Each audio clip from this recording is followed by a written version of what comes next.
wireless connection. Okay. Hi everyone, how are you this evening? I have with me tonight Rhonda White. Now, I think it's quite incredible about a little conversation that we had when I first got here.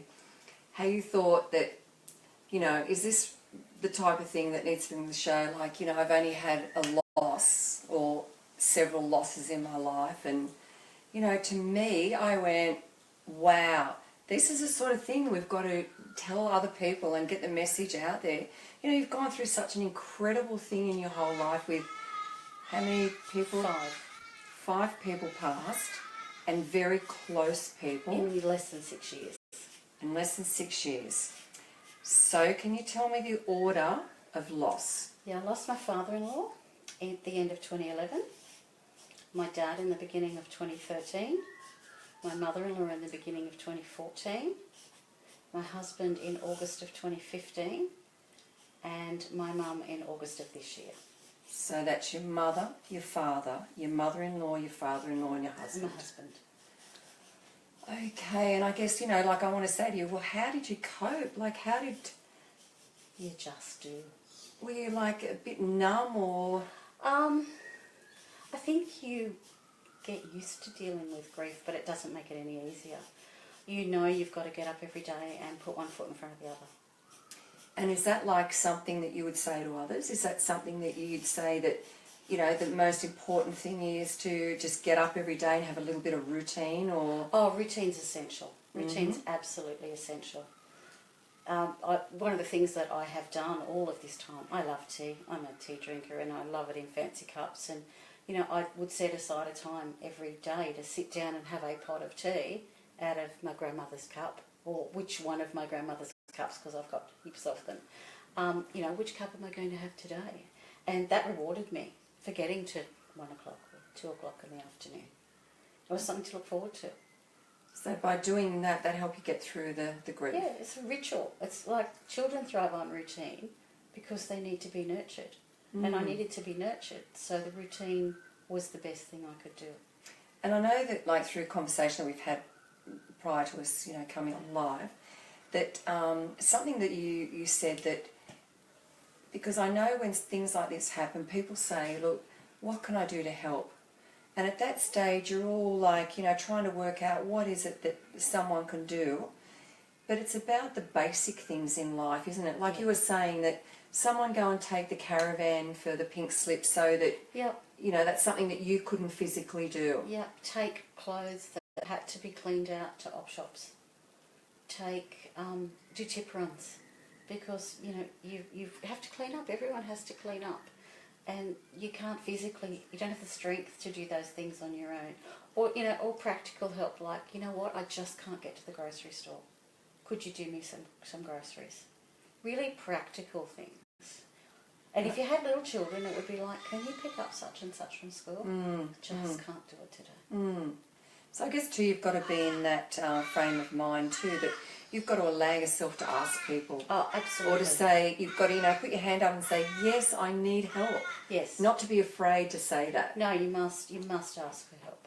And so, what other little things that, I can just see you've made a few little notes there. Do you mind if I grab that? Yeah, let's read some of those out. Really, to allow the tears. It's really easy to stifle them, but it's not good.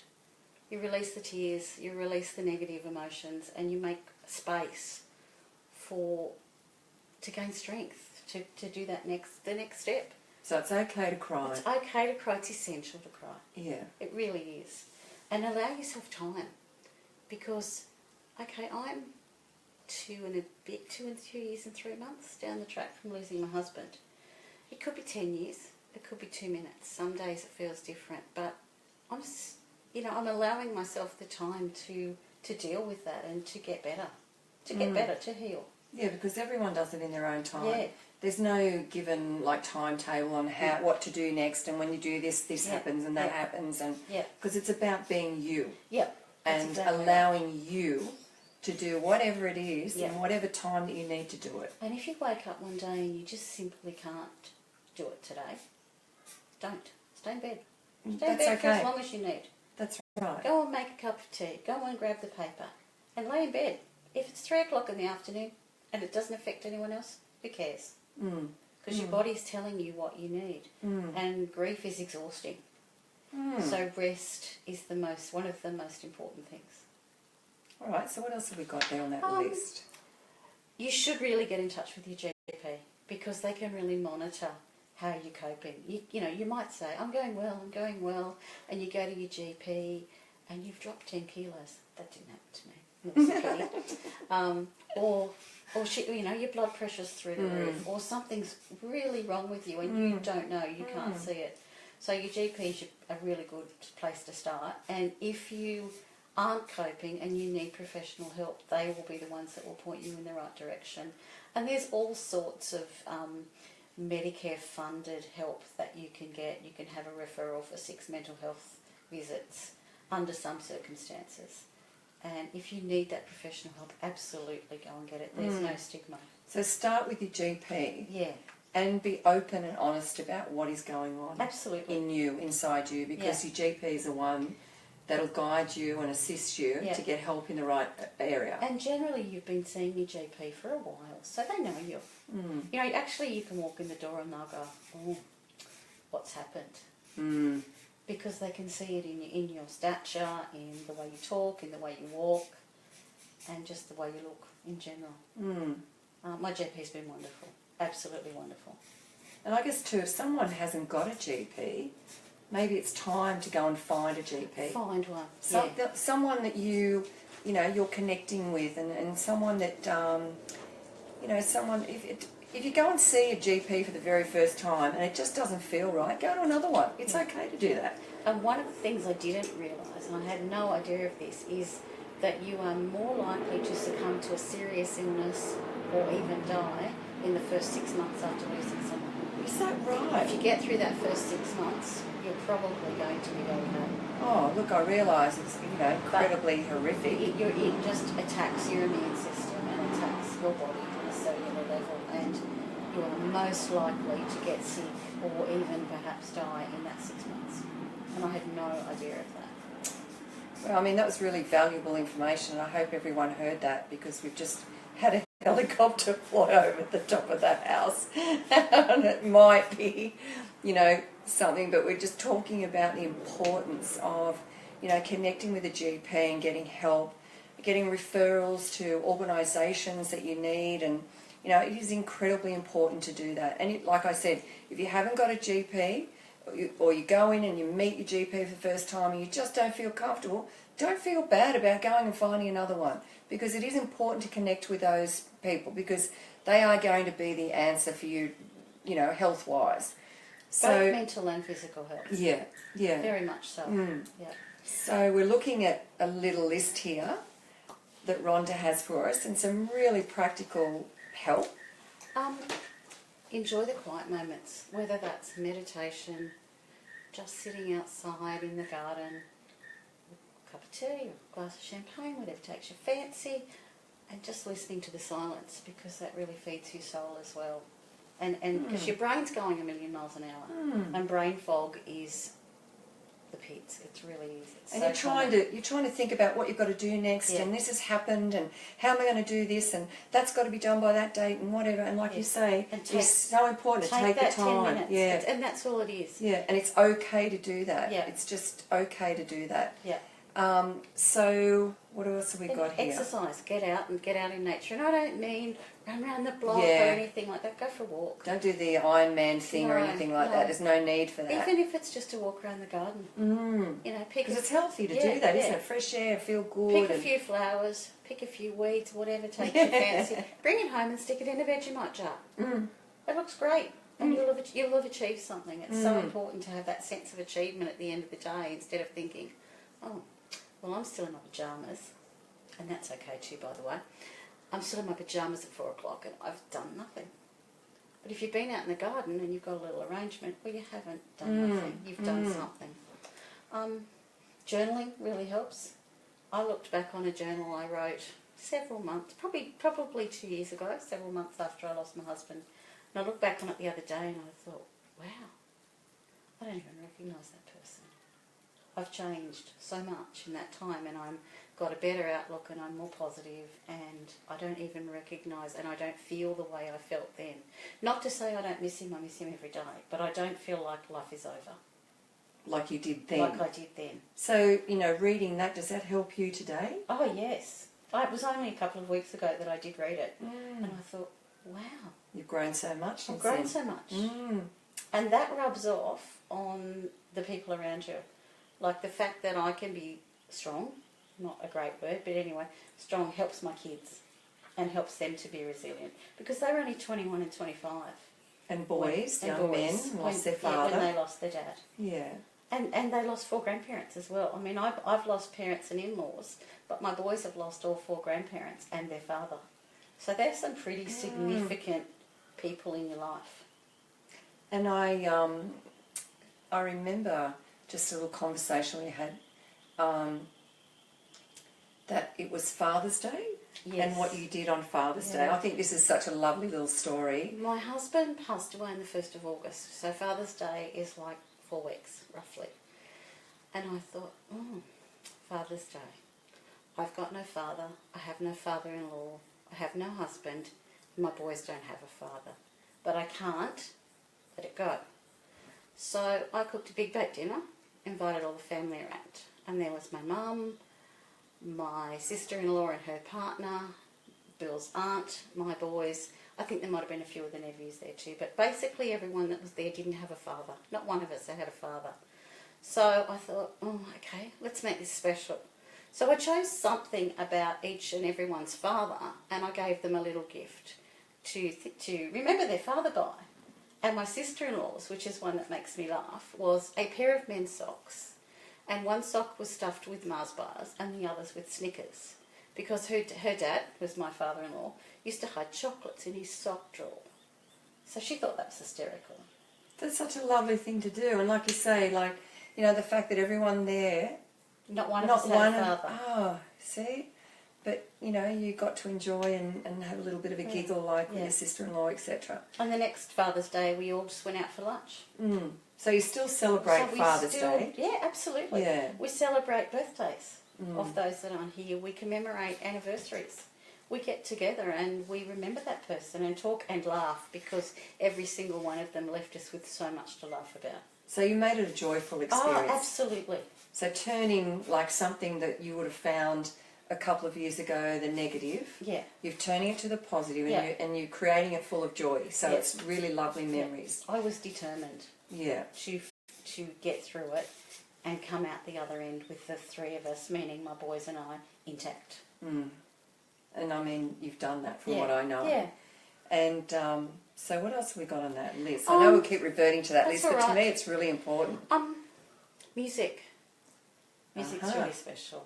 There are special songs in everyone's relationships and families, and you know what? They pop on the radio at the most opportune times. This morning I was really thinking about my mum, and I think it's because it was my birthday over the weekend and my first birthday without mum. Oh, happy birthday. Oh, thank you.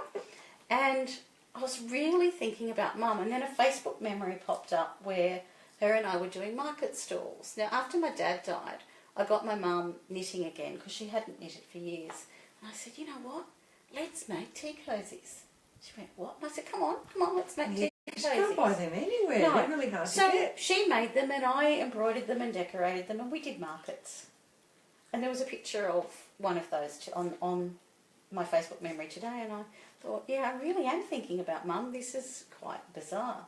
So then I go to get ready for work, and I'm in the bathroom putting my makeup on, and then a song came on the radio that we played at mum's funeral.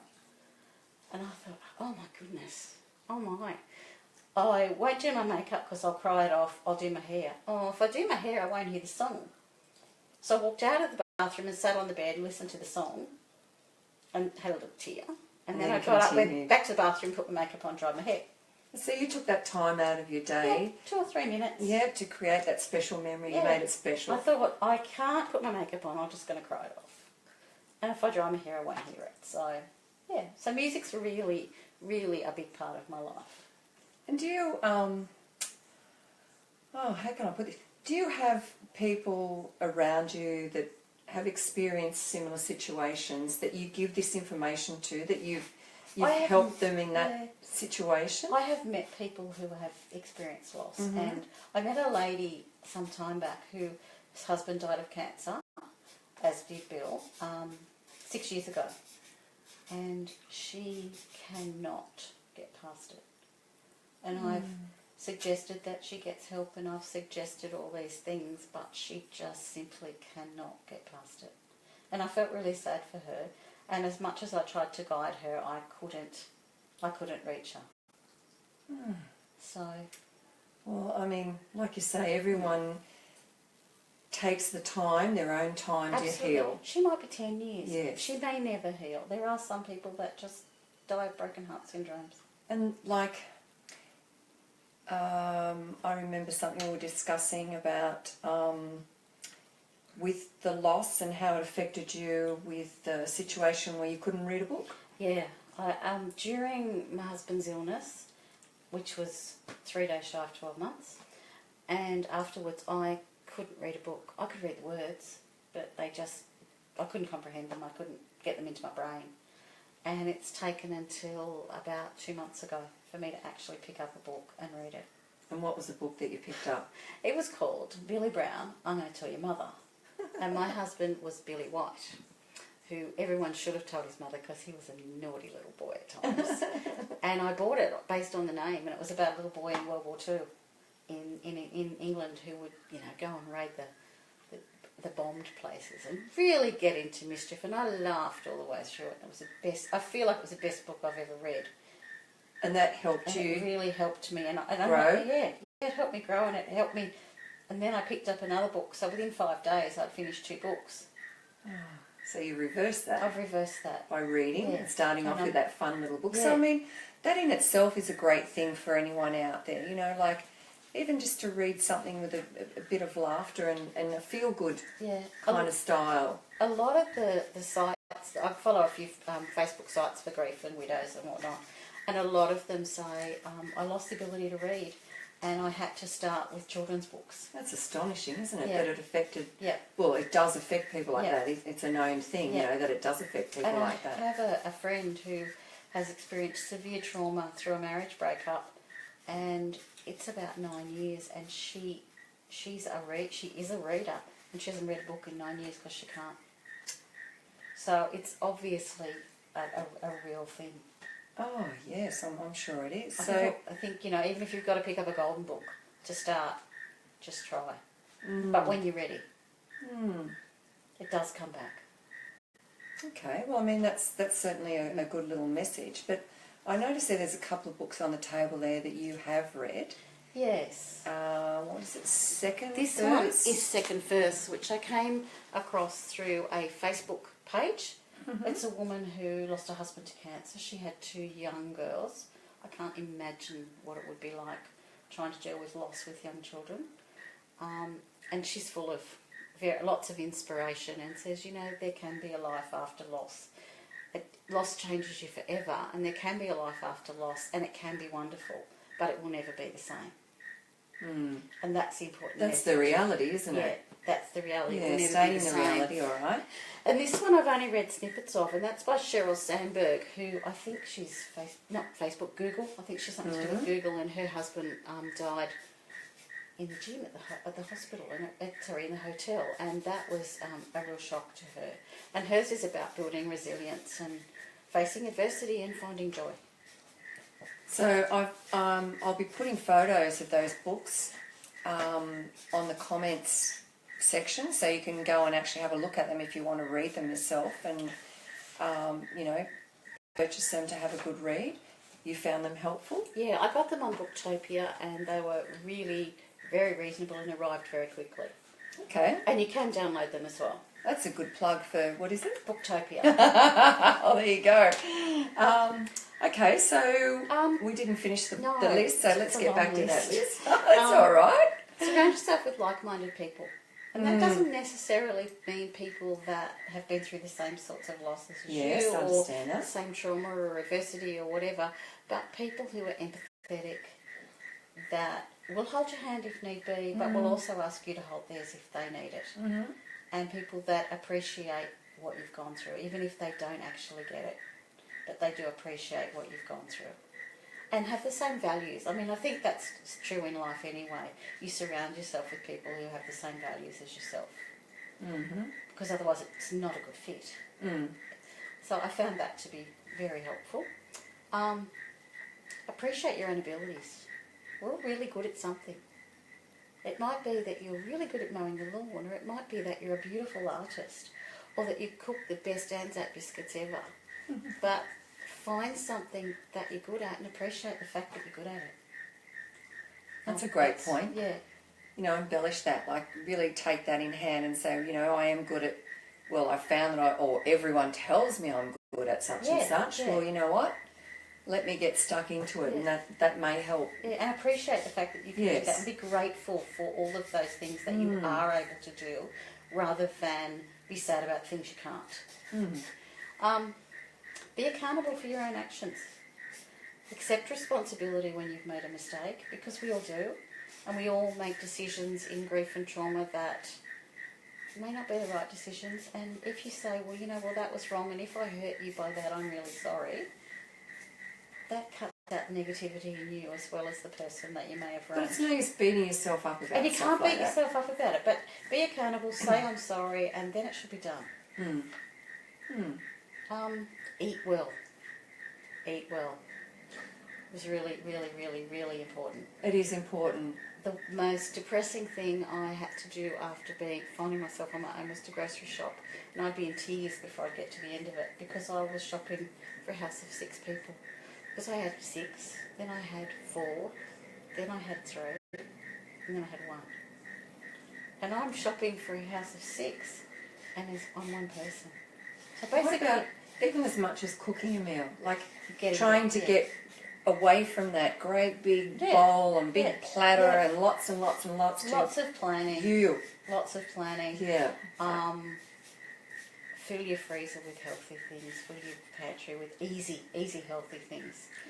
Love my salads in the summer. I might get a piece of fish or a piece of chicken, or, you know, even I think tonight I had a vegetable tart and salad. Warmed the vegetable tart up, was done. But it was healthy. And if you don't eat well, it's awful. If you're sluggish, you're sick.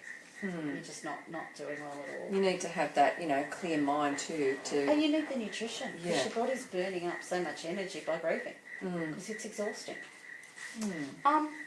Take yourself on dates. This is something I used to do of a Friday, because I don't work on Friday, and I'd get up Friday morning and I'd think, okay, where are we going today? Meaning me. Yeah. And I'd go to antique stores or to nurseries, and I'd take myself for coffee and lunch and get to like being on your own. Like nurturing yourself. Yeah. And making an outing. And I mean, it is like it's self-care. It is self-care. And that's very important when you're going through a grief or, you know, process. That you do, that you're aware that the importance of self-care. Yeah. And write notes, because your brain fog is at its all-time high. Excuse me. You will forget, the most simple of things. So write notes. I'm still doing it. I'm still writing notes. Remember to do this, or do this. Or when you think about it, just do it. And so we talked about celebrate occasions and seeking professional help, but I think in the end is be gentle on yourself. You and your loved ones are going through enough, so you know what? Ease it back. Ease your criticism of yourself back. Ease any criticism you might have of others back, and just say, I'm here, I'm alive, I got up this morning, I got dressed, I did the washing, I went to work, I did whatever I did, and you know what? That's enough for today. That's enough. I can't expect any more than that from myself. You can't keep pushing yourself, because I mean, everyone has boundaries. You know, you kind of run out of energy. Yeah, so you've got to put the power in the best place and perform the best you can with what you have, and you know, get up and be kind to yourself. That's basically what it's all about. The one thing I didn't talk about was creativity, because being creative uses a part of your brain where anxiety lives. So you can't be anxious and creative at the same time. Excuse me. So you're better off creating You're something. better off being creative. Yeah, so that overcomes the anxiety And the part of it. repetition of being creative. Ah. I've crocheted 30 blankets of healing Wow. in 2 years. I crocheted all through my husband's cancer treatment. And all of my friends, grandchildren, dogs, everyone has got a crochet blanket in the last 2 years. That is so cool. So they're my blankets of healing, and there's a little bit of healing in every stitch, and it's absolutely. repetitive, and you don't have to think about it. You can watch the telly and just keep going. And it's a gift, like It's- you're yeah. giving, Yeah. others something beautiful Yeah. out of your grief. Yep. And that's a wonderful thing to share. The other thing I've done is I paint furniture. I get furniture, strip it back, revamp it. And I've got a she shed downstairs. I turned Oh, she I shed. turned the man garage into a she shed. I love that. So I create, Oh. and I sand and I paint, and I That's can't just say beautiful. I'm brilliant at it, but I love it. I love Yeah. it. And that's the way you've dealt with what you've had to go Yeah. through, which has been massive. Yeah. Regardless of what you think yourself of, it's massive what you've gone through, and how Yeah. you've come out the other side is such an inspiration. And I'm sure, a lot of my viewers out there will tonight think exactly the same as what I'm saying. I mean, she's been so inspirational, with the way that just everything, and yet little handy hints, and, I thank you for all that you've given tonight. Common sense self-care. Yeah, common sense self-care. Yeah. Now get that. So I guess what I'm going to do now is we've got the camera there. We've got a few minutes left. And here is your opportunity to give a message to someone out there that's watching tonight and is going through similar things that you've gone through. I know every story isn't the same, but everything has similarities. Yeah. And it's all about grief, and it's all about loss, and we deal with things differently. But if you were given the opportunity to give someone a message right now that's watching tonight, look over there, what would it be? Take it day by day. One step at a time. 2 steps forwards, 1 step backwards. It doesn't matter as long as you're taking those steps. Be gentle with yourself, be kind to yourself, and ask for help if you need it. That's basically about it. That is just such a wonderful message, and I hope someone tonight out there will be assisted with that. And right now, I would like to say thank you to my wonderful viewers each and every week that, watch this show and are just so supportive.